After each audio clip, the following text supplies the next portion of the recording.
नमस्कार साथियों, मैं हूं डॉक्टर आनंद भारद्वाज, आपका जाना पहचाना वास्तु कंसल्टेंट। और आजकल हमारा जो सीरीज चल रही है ये चल रही है स्टेयरकेस के बारे में, सीढ़ियों के बारे में। साथियों, आपके बहुत सारे सवाल जो सीढ़ियों के बारे में आप मुझसे पूछते रहते हैं, आपके मन में जिज्ञासा जागृत होती रहती है। मैंने उनका जवाब आपको पिछले अपने एपिसोड्स में दिया है, पिछली वीडियोस में दिया है 4 में। और ये मेरा जो वीडियो है इसमें जो बचे हुए सवाल रह गए हैं बहुत ज़्यादा इंपॉर्टेंट, उनके बारे में आपसे चर्चा करने वाला हूं। आप देख रहे हैं कि बोर्ड के ऊपर आज बड़े बर्निंग टॉपिक लिखे हुए हैं। ये वो सवाल हैं जिनका जवाब हर कोई चाहता है कि सर बन गया है नॉर्थ ईस्ट में स्टेयरकेस, क्या करूं। और भारद्वाज जी, आप हर उसमें कहते रहते हैं, जवाब देते रहते हैं कि मैं इसका रेमेडी भी बताऊंगा, रेमेडियल वास्तु बताऊंगा आपको। प्लीज़ बता दो। शुरू हो गया है रेमेडियल वास्तु। अगर आपने मेरे चैनल को सब्सक्राइब नहीं किया था तो आप बहुत कुछ लूज़ कर जाएंगे अगर आपने इसको सब्सक्राइब नहीं किया। देखते रहिए मेरे इस वीडियो को लास्ट तक। आपसे करता हूं शेयर बहुत खास बातें। देश विदेश में डॉक्टर आनंद भारद्वाज एक पॉपुलर सेलिब्रिटी के रूप में अपनी पहचान बना चुके हैं। डॉक्टर भारद्वाज विश्व के highest qualified vastu consultant. Vastu consultancy के क्षेत्र में विभिन्न संस्थाओं, मंत्रियों, विशिष्ट व्यक्तियों, अधिकारियों और संतों से 200 से भी ज्यादा अवार्ड से सम्मानित और सुशोभित। डॉक्टर आनंद भारद्वाज यानी वास्तुशास्त्र के इंसाइक्लोपीडिया। नमस्कार साथियों, मैं हूं डॉक्टर आनंद भारद्वाज।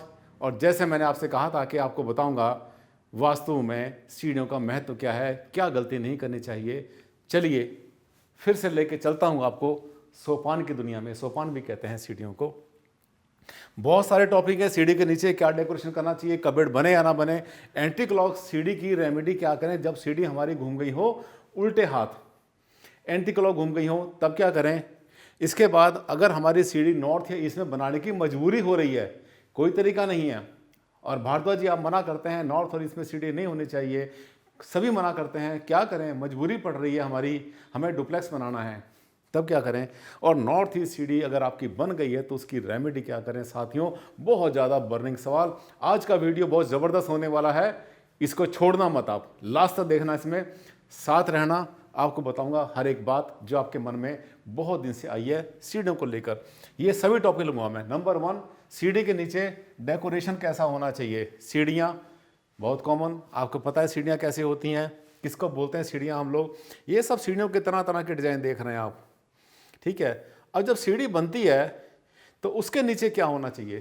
पहली बात, सबसे अच्छी चीज़ होती है कि सीढ़ी के नीचे कुछ मत बनाओ, खाली रखो तो ज़्यादा अच्छी बात है। अगर आपको कुछ बनाना है तो सबसे अच्छा रहेगा वहाँ पर कुछ भी एक्स्ट्रा सामान रख सकते हैं जिसकी कोई खास वैल्यू नहीं होती, जैसे कि जूते रख सकते हैं आप, शूज़, झाड़ू रख सकते हैं, और छोटी सी स्लैब डालकर नीचे आप इन्वर्टर रख सकते हैं। मैंने पिछली वीडियो में भी आपको बताया था, ये बहुत सारे इसके होते हैं। सबसे अच्छा होता है कि वहाँ पर आप प्लांटर यूज़ करें, जो इंडोर प्लांट्स होते हैं वो सबसे अच्छे रहते हैं सीढ़ी के नीचे पॉजिटिविटी क्रिएट करने के लिए।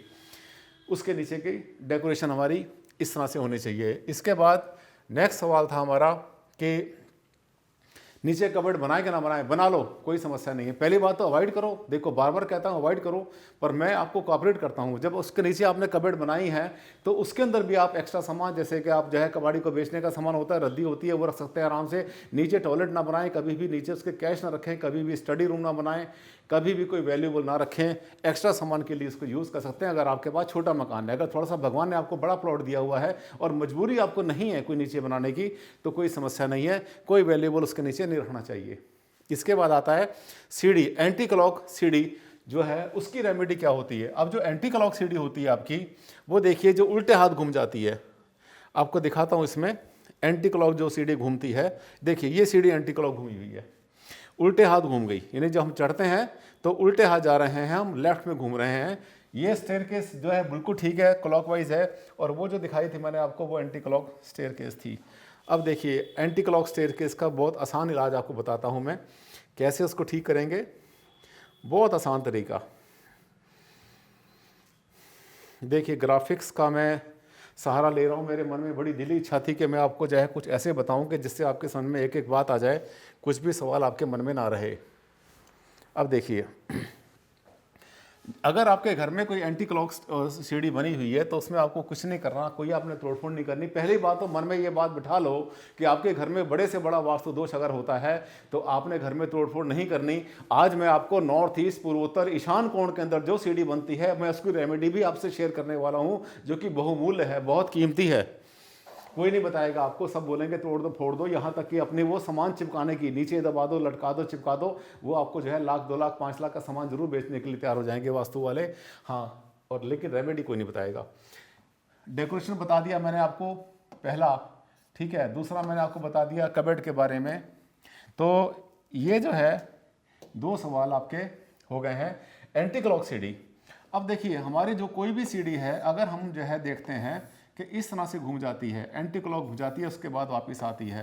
अगर सीढ़ी हमारी घूम के एंटी क्लॉक अगर घूमती है, उसके बाद अगर वापस आती है, तो आपने क्या करना है, कोई ना कोई दीवार आपको जो है पूरब या उत्तर की दीवार बीच में पड़ जाएगी। सीढ़ी के बीच में जो सीढ़ियाँ हैं आपकी, उसकी लैंडिंग कहीं ना कहीं होगी। जैसे ही आप उल्टे हाथ घूमेंगे, जैसे एंटी क्लॉक घूमेंगे, तो घूमने के बाद जहाँ पर भी आपको पूरब की या उत्तर की दीवार मिल जाती है, नॉर्थ की या ईस्ट की दीवार आपको कहीं पर भी मिल जाती है, तो आपने क्या करना है कि उस दीवार के ऊपर आपने एक मिरर लगाना है, शीशा लगाना है। अब देखिए साथियों, एक मेरे पास एग्जांपल है छोटा सा। एक सीढ़ी एंटी क्लॉक घूम रही है, उल्टे हाथ जा रही है। इसको ठीक करने का आसान तरीका, इसकी जो रेमेडी सबसे अच्छी होती है एंटी क्लॉक स्टेयरकेस की, वो आप देखिए कि ये जो सीढ़ी है हमारी, देखिए इसमें जब हम चढ़ के जाते हैं तो जो भी दीवार हमारे पास पूर्व में पड़ती है या उत्तर में पड़ती है, वहाँ पर हमें एक अपने साइज का जितना बड़ा शीशा, एक 1 फीट बाई 3 फीट का नॉर्मली होता है, जो हमारा ड्रेसिंग टेबल में शीशा होता है, मिरर, मुंह देखने वाला शीशा, आईना, जिसको दर्पण कहते हैं हम लोग, वो आपने लगाना है। वो कहाँ लगाना है आपने, कोई भी दीवार अगर आपको उत्तर की मिल जाती है या आपको पश्चिम की, पूरब की मिल जाती है, तो वहाँ पर जो है आपका मिरर यहाँ पर आ सकता है आराम से। इस जगह पर आपका मिरर आपने यूज़ करना है। तो इसका जो है सामने जैसे आता है, तो जैसे हम चढ़ के ऊपर जाते हैं तो मिरर इसलिए पूरा वो उत्तर में कह रहा हूँ क्योंकि मिरर जो है और कहीं लगाया जाता ही नहीं है।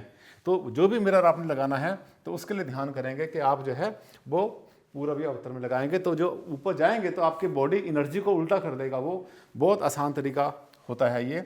इसके बाद आखिरी सवाल आपके मन में जो आता है रेमेडी के बारे में, अगर सीढ़ी आपकी बनी हुई है, आपका जो घर है, आपका जो भूखंड है या आपका जो बिल्डिंग बनी हुई है, उसमें नॉर्थ यहाँ पर आ गया, ईस्ट यहाँ पर आ गया और नॉर्थ ईस्ट यहाँ पर आ गया। This is north east, right, and this is north west. ये आपका आ जाता है वेस्ट और ये आपका साउथ वेस्ट, जिसको नैऋत्य कोण कहते हैं। साउथ का मिडल आ गया, साउथ ईस्ट आ गया, और ये हमारा आ गया पूर्व दिशा, जिसको कहते हैं हम ईस्ट। अब देखो इस कंडीशन में क्या हुआ, आपसे गलती क्या हो गई। गलती क्या, आपको पता नहीं था वास्तु के बारे में, तो आपसे क्या हुआ कि एक सीढ़ी आपने यहाँ बना दी। नॉर्थ ईस्ट में सीढ़ी सबसे ज़्यादा सीरियस होती है वास्तुशास्त्र के अनुसार, लेकिन मकान को तोड़ना नहीं। मैं आपसे ये कहता हूँ मकान में तोड़फोड़ नहीं करनी। तो अब क्या करेंगे, आप इसको बैलेंस करने के लिए अब ये समझो कि ये जो आपका मकान है ये पूरा का पूरा एक तराजू है, ये एक बैलेंस है, तराजू है तोलने वाली। इस तराजू में आपने क्या करना है कि आपको अपना जो है, या तो इसको हटाओ, देखो तराजू का रियल क्या रूल होता है कि या तो इसको यहाँ से सामान को हटाओ तभी हल्का होगा, या फिर इसको भारी कर दो। यानी ये दोनों के दोनों एंड होते हैं। ये हमारे एक तरह से तराजू है। इस तराजू में यहाँ पे अगर वजन ज़्यादा हो गया, अब ये इसको मैंने तराजू बना दिया, तो आपने क्या करना है कि आपने इस पलड़े में ज़्यादा सामान रख देना है। यानी इस कॉर्नर में अगर आप कोई ऊंचा कमरा या कोई ऐसी जगह बना देते हैं जिसमें कि अपना स्टोरेज करते हैं, तो आप काफ़ी हद तक इससे छुटकारा पा सकते हैं। अगर आपने यहाँ पर छत के ऊपर वो आपने ऊंचा कर दिया, इसको आपने हैवी कर दिया, हाई प्लस हैवी कर दिया, डबल एच कर दिया आपने, तो इसका वेट जो है यहाँ से वेट हटेगा नहीं, लेकिन ये भारी हो गया जिसको भारी होना चाहिए था। पहली बात। दूसरी बात क्या करना है आपने, आपके घर में जितने भी कमरे हैं, जितने भी रूम अपने घर में बना रखे हैं, हर रूम के अंदर आपने एक काम करना है कि सपोज यहाँ पर एक रूम बना हुआ है, आपके ग्राउंड फ्लोर पर कहीं बना हुआ है, उसमें जो भी सामान पड़ा हुआ है, इस घर की, इस कमरे की अलमारियाँ, पेटियाँ उठाकर आप साउथ और वेस्ट में रख दो। इसका भी साउथ और वेस्ट को भारी कर दो। यहाँ पे जो आपने बना रखा है इसमें भी साउथ और वेस्ट के अंदर आप अलमारी रख दो। जहाँ जहाँ पर करते हैं घर का सारा वजन उठा के धीरे धीरे साउथ और वेस्ट में आप कन्वर्ट कर दो, उठा के रख देते हैं। तो क्या होता है, कुछ दिन के बाद अगर आप देखते हैं तो आपका साउथ वेस्ट जो है भारी हो जाता है, नॉर्थ ईस्ट हल्का हो गया। मान लेना कि 70% रेमेडी तो इसी से हो गई। इसके बाद अगर हो सके आपसे तो बहुत आसान तरीका है कि आप जो है अपने नॉर्थ और ईस्ट में यानी पूरब और उत्तर में यहाँ पर अगर आप यहाँ पर कोई विंडो क्रिएट कर दें, इस सीढ़ी के एरिया में नॉर्थ या ईस्ट में कोई विंडो क्रिएट कर दें जहाँ से कि एनर्जी इसने ब्लॉक किया हुआ है सीढ़ी को, वो जो ब्लॉक की एनर्जी अगर वहाँ पे अगर जो है लाइट, हवा, धूप, पानी अगर वहाँ पर आ जाती है तो वो उसका उद्धार कर देता है। सीढ़ी को ठीक करने का बहुत आसान तरीका। थर्ड, ये जो सीढ़ी का एरिया है ना पूरा का पूरा, इस एरिया में एक तरीका और भी आपको बताता हूँ, बहुत आसान तरीका जिससे कि आप सीढ़ी को ठीक कर लेंगे। उसमें यहाँ पर ये जितना भी आपका नॉर्थ, जितना भी आपका ईस्ट का एरिया है, यहाँ पर आपने सफाई रखनी है, बहुत ज़्यादा सफाई, एक ईंट भी यहाँ पे ना बची रहे, कोई चीज़ नहीं होनी चाहिए। और फिर साथ साथ जो है यहाँ पे जो दीवारें हैं आपकी पूरब और उत्तर की, यहाँ पर जो है आप शाइनिंग पेंट कर दें। कोई भी ऐसा पेंट यूज़ कर लें जो चमकता हो, चमकदार शाइनिंग पेंट यहाँ पे दीवारों में यूज़ करते हैं तो आपकी सीढ़ी बहुत हद तक ठीक होती है, क्योंकि वो जो है रिफ्लेक्शन जैसा बनता है ऑटोमेटिकली। जो काम शीशा करता है, मिरर करता है, वही काम यहाँ पर ये आपका शाइनिंग पेंट कर देगा। पर शीशा यूज़ मत करना। अगर शीशा आपने यूज़ कर दिया, बहुत बार कर देते हैं लोग, तो यहाँ पर एक की बजाय आपकी 2 सीढ़ियाँ क्रिएट हो जाएंगी। वेट क्रिएट करो, वेट यहाँ पे सफाई करो, विंडो यहाँ से यहाँ पर क्रिएट कर दो, आप शाइनिंग पेंट यहाँ पे कर दो, साउथ वेस्ट को भारी कर दो, हर कमरे के अंदर का वेट यहाँ पर ले जाओ। नॉर्थ ईस्ट की सीढ़ी की सबसे अच्छी रेमेडी होती है। अगर आपको मजबूरी में बनाना पड़ जाए किसी भी सीढ़ी को, कोई भी ऐसी सीढ़ी जो कि आपको बनानी है लेकिन मजबूरी है आपको कि आपको नॉर्थ या ईस्ट में ही बनानी पड़ेगी। ये घर है आपका, यहाँ पे आपका नॉर्थ, उत्तर, और इधर आपका आ जाता है दक्षिण, यहाँ पर आता है पश्चिम, और यहाँ पर आता है ईस्ट। अगर आपको सीढ़ी मान लिया यहाँ बनाने भी पड़ती है, पहली बात तो बनाना नहीं, अगर बनाने भी पड़ती है तो आप इस एरिया में सीढ़ी को बना सकते हैं, इस एरिया में बना सकते हैं। लेकिन ये जो सीढ़ियाँ बनेंगी दोनों की दोनों, ये सब की सब बनेंगी सी थ्रू। सी थ्रू किसको बोलते हैं हम? लकड़ी की बनेगी, MS की बनेगी, लकड़ी की बनेगी, ग्लास की बनेगी, यानी जिसके अंदर जो है इस तरह से स्टेप्स बने होते हैं। आपने बहुत बार शोरूम में देखा है, वो कभी भी किसी भी एनर्जी को ब्लॉक नहीं करती। मैंने आपकी समस्या का समाधान कर दिया कि अगर आपको नॉर्थ और ईस्ट से बनानी पड़ती है तो इस टाइप से बनाइए, ताकि वहाँ की हवा, पानी, धूप कुछ भी नुकसान ना करे और वहाँ पर वेट क्रिएट ना हो जाए, वजन ना हो जाए नॉर्थ और ईस्ट में। साथ साथ बैलेंस भी करते रहिए। बहुत आसान तरीका साथियों, आपसे प्रॉमिस जो करता हूँ पूरा करता हूँ मैं, और धीरे धीरे रेमेडी लेके चलूँगा हर चीज़ की। आने वाले वीडियोस बहुत इंटरेस्टिंग होने वाले हैं। और मैं फिर से आपको रिमाइंड करता हूँ कि अगर आपने मेरे चैनल को सब्सक्राइब नहीं किया था तो तुरंत कर लेना, लाइक भी करना, शेयर भी करना। आप अपने सोसाइटी में अगर किसी के पास भेजते हैं, इसको शेयर करते हैं, तो आप उनका भी भला करते हैं, और ऊपर वाला देखता है कि आपने जो है 50 लोगों को, 100 लोगों को आपने ज्ञान दे दिया, आगे फॉरवर्ड कर दिया भारद्वाज जी का ज्ञान, तो उन्होंने भी सीख लिया। साथियों, बहुत अच्छा काम होता है किसी का भला करना, शेयर करना। अगले वीडियो में फिर से आपसे मुलाकात करता हूँ, एक नया टॉपिक लूँगा। तब तक के लिए दें आप मुझे इजाज़त। नमस्कार, धन्यवाद, thank you and take care.